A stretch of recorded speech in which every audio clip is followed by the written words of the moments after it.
Hello, and thank you for joining me for another episode of the Finish More Music podcast. So this one has actually been prompted by someone who hit me up with a DM literally just yesterday on Instagram asking if I could talk about a particular subject.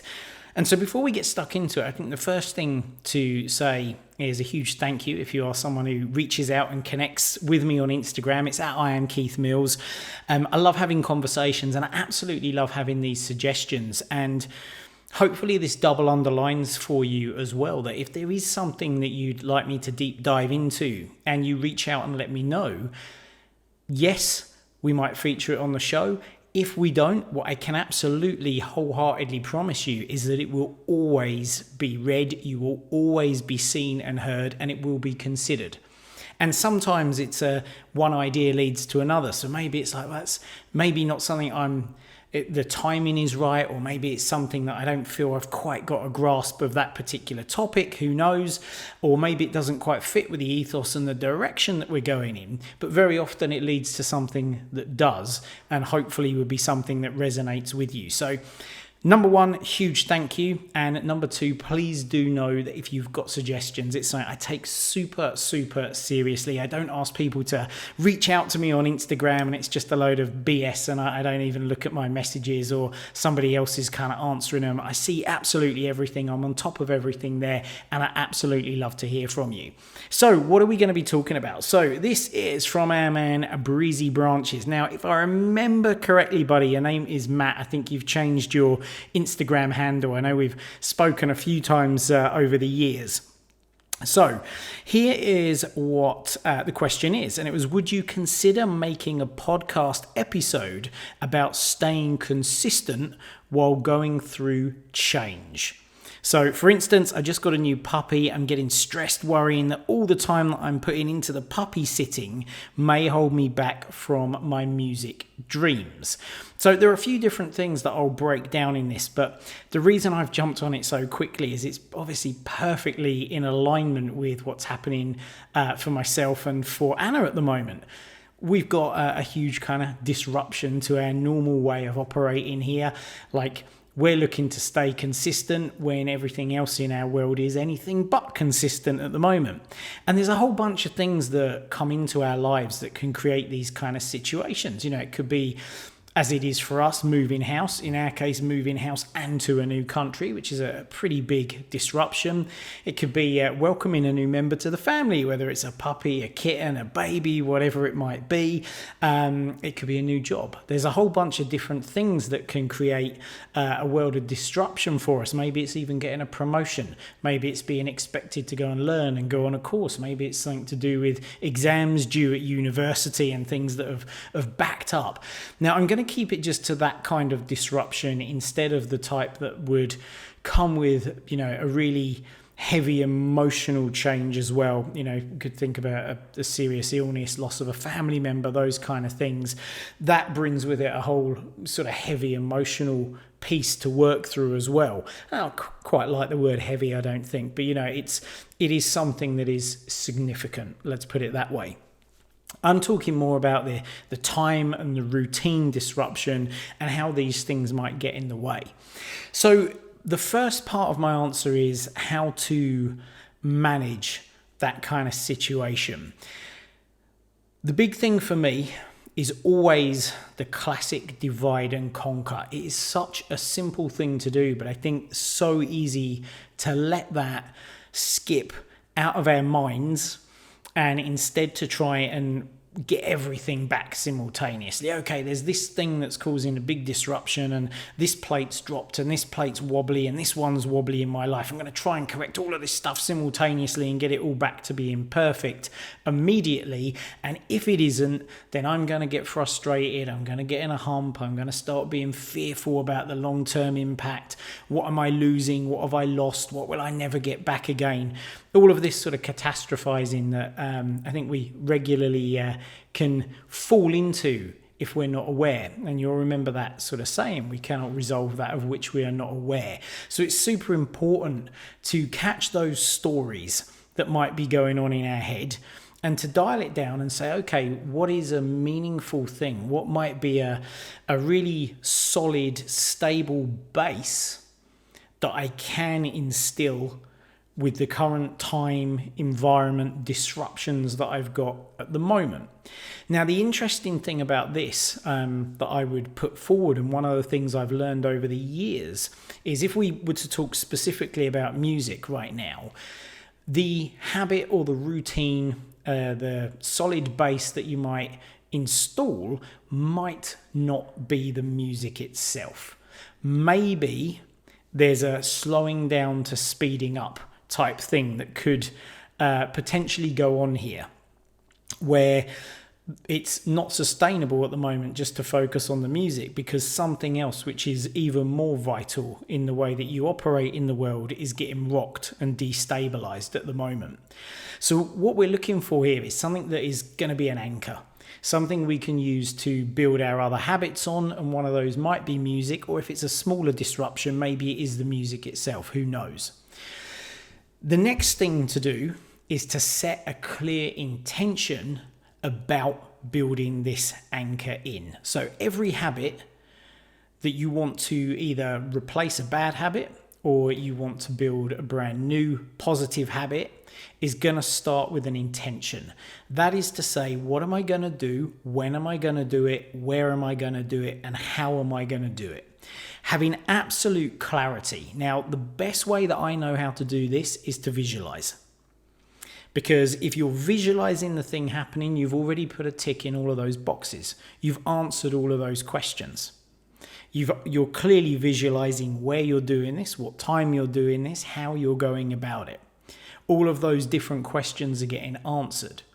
So my advice in this situation is, okay, things are like discombobulated is a word that we're using. We're feeling discombobulated here at the moment. Now I'll go into a specific example in a second. And it's like, okay, so what is the anchor that I can build here that's super important, on which most other things in my life will thrive? Okay, when is that going to happen? Where is it going to happen? How is it going to happen? Getting really clear on that. And then I visualize the night before making this thing happen. And typically for me, as you'll know if you're a long-term listener to the podcast, morning routine is everything. The morning is the rudder of the day. It's a Jim Rohn quote. I think it's fantastic. The morning is the rudder of your day. It steers your day. And so many people live their life in a trance. They wake up, they just sort of do what they do, and they just kind of float through life and then wonder why they're not getting the goals that they really want to achieve in place, or they're not setting the habits, they're not getting the results in their music. It's because they're letting life just happen instead of actually stopping and being really intentional about what it is that they would like to achieve, how they're going to go about it. So decide what the anchor is. What is the thing when you divide everything down and you're going to start your conquering? What's the first battle that's going to win the war? What's the anchor? What's the place that you want to conquer and hold on to as your home base? Then set a clear intention about when, how, what it is you're going to be doing. And then the third piece, which really ties in and was sparked by a part of this question, which is I'm getting stressed, worrying that all the time I'm putting into puppy sitting may hold me back from my music dreams, is to treat yourself with kindness and compassion. Okay, because the stress and the worry will be coming from this story of, oh my God, my dream's going to go, this is going to collapse. That's an inner bully thing that's kicking off there. Oh, if you do this, you're never going to make it. You'll never be able to do this. You're going to fail. Well, we all have different seasons in our life. Loads of things come and go. There are times when we're required more to focus in this direction of our life. Now, again, we can keep all of the plates spinning. It might just be that through this particular season of our life, something else is coming to the forefront, whether that is health, work, relationships, environment, whatever it might be. Now, there are two ways of going through it. The first one is to really get frustrated and wound up and stressed out and tell ourselves these kind of heavy stories. The second is to show up with kindness and compassion to ourselves. So the inner coach. Okay, so right now things are a bit disrupted, but I've got this amazing puppy which is giving me all of these incredible benefits. Showing gratitude is one of the most powerful ways to immediately dispel fears and stresses. It dials them down so much you'll be able to move forward. My gosh, how grateful am I for having this amazing little creature that's come into my life. And anyone who's a dog lover, has had a dog at any point, will know that they are the gift that keeps on giving. Someone once described dogs to me as love sponges. I think that's absolutely true. You can give your dog all the love in the world and it will take more and more and more, and it will return it in an absolute abundance. What a gift, what a treat, what a joy to have this happening. In the same way that for Anna and I, we're looking at all the things we're grateful for out here in Austin at the moment. The people here are incredible. I'll give you an example. We were out walking the dog just last night and we'd seen this guy through the window a few times of our apartment. He's got a British bulldog, this like sort of big unit of a dog it is, and they make all these noises, face all crunched up. I think they're as cool as can be. And we started speaking to him last night. We saw him when we was walking DJ at night, and the dog's name is Tank, which I think is absolutely amazing. Super nice guy. We probably had a chat for about 30 minutes. He was like, anything I can help with? Oh, it's great you guys are here. Welcome to the US. You know, so warm and welcoming. We exchanged phone numbers. This morning I got a text from him saying, oh, you might get a call from a company today because I've ordered a gift for you, a little welcome to the US. Can you imagine how incredible, what a thoughtful, incredible gesture that is, and what an outpouring of gratitude I had to receive a text like that. What an absolute rock star to welcome someone to a new country, you know? It's just like a neighbour here, not someone we've met before at all. So there's a whole bunch of things to be grateful for, and to also be saying, okay, well, look, things aren't as structured. I'm not going through the routines. I'm maybe not working as much as I would like on this core passion, this big driver of mine. But look at all these amazing things I've got, and this will rebalance. Right now, let's divide and conquer. Let's get something going. Let's keep that momentum ticking over and be really kind and compassionate to ourselves, because the alternative to that, the stories and the bullying and the beating up, is an energy drain. That's all it serves. Complaining, allowing ourselves to fall into worry and stress and fear simply drains our energy, and it brings nothing else to the table. Absolutely nothing. And you may remember from the Kindness and Compassion podcast, where I was talking about the inner coach and the inner bully, that my mentor in this area, my mindset coach, she said to me that of all the people that she asks, from top CEOs she works with, sports people, entrepreneurs, and she says to them, once they've finished this piece of work with her of shifting from speaking to himself in this aggressive, negative kind of way, to shifting to showing up with kindness and compassion, the net result, they say, is they think they get about 30% more energy. And she said it's always a number that floats there or thereabouts. So imagine if your world is rocking about a little bit and you're giving yourself a hard time and taking 30% energy. My gosh, your chances of keeping things going have really been dented now, right? So kindness and compassion, super, super important. So those are the three things that I'm leaning on and holding on to at the moment that are helping me. So I'll give you an example of that. As you'll know, morning routine to me is so important. Back in the UK, I had something very structured. I get up at the same time every day. Yes, again, sometimes you have a really rough night's sleep, or something happens that keeps you up late, or you get ill, or any of these different things. Kindness and compassion comes into play, and I'll gently steer myself back onto it.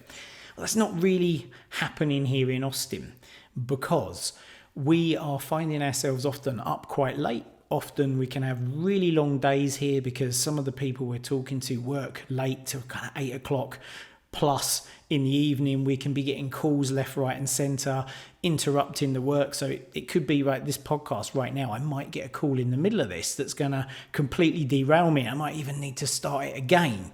And that's just kind of the way of things. But that's going to keep stacking up, and maybe we'll end up hitting the sack late, and that's not conducive to having a reliable time to get up in the morning at the moment.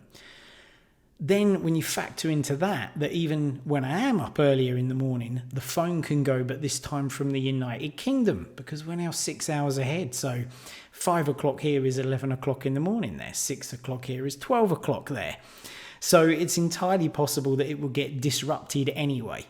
So there's this real disruption, but I know that the anchor of my day is the morning routine. And so I looked at it and I said, well, what are the two things that if I could get those done in any way, shape or form, as much as I possibly could, as many days as I can do them, are kind of the biggest deal of everything to me, and the anchor on which once I've got those instilled here, I can look at what's the next thing that I can bolt onto that. Because habits are best formed when there's already a routine in place and you're bolting the habit on top of it. So for me, where everything was shaken up and thrown completely out the window, it's like, okay, what's the first piece of routine I can build in? And then everything else can be a follow-on from that habit. So those things for me are white space, which is really an opportunity in the morning just to clear my head, get clear on what's happening in the day, set my intentions. We're back to that word again. What's coming up in the day? How do I want to show up as the best version of myself to those things? Typically, a question I love to ask is, how can I bring kindness and compassion to any of these different situations? How can I work in a selfless manner, whether that's with Anna, whether that's with a member of my team, whether that's with a member of FMM or FMM Plus, or with anyone that we're going to interact with. It could be a government agency today, it could be a car dealer, whatever it might be. So I look at, okay, this is the things I would most love to get done today. This is my intention of how I'm going to go about doing those things. So that white space for me, clearing the clutter, all the open loops, all the things that are rattling around in there, getting it down on paper, getting clear on my intention, rudder of the day. 15 minutes, great. If I can get half an hour, beautiful. And then the other piece is exercise. Moving my body, and I strongly recommend this to anyone as something to do first thing in the morning, even if you're just for a couple of minutes getting down doing some press-ups or jumping about a bit or putting a tune on, having a bit of a dance when no one's looking, whatever it might be.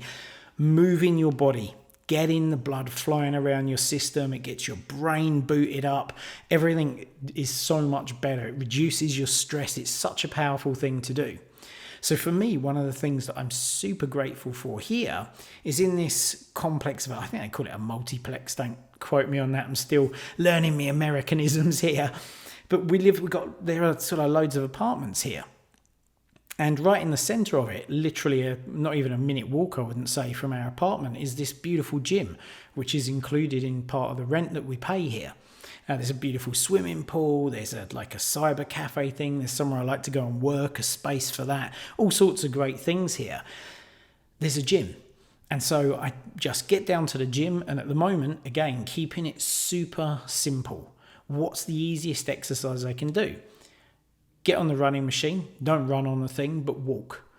30 minutes, because you've got the air conditioning as well, so it's super simple. I'm making it really, really easy, but also I'm able to stick my phone or my iPad on there, and I'm able to watch something as well, some form of learning, because I love reading, I love learning in the morning as well.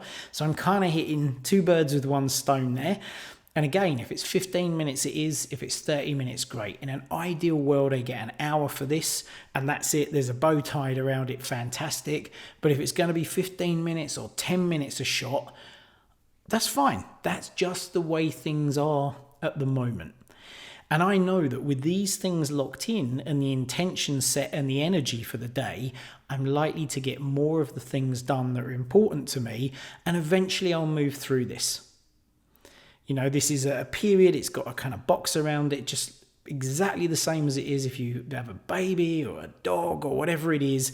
There's a period of time in there where things are a little bit kind of quote unquote messy, I guess, and you're going to pass through that. You're going to come out the other side of that.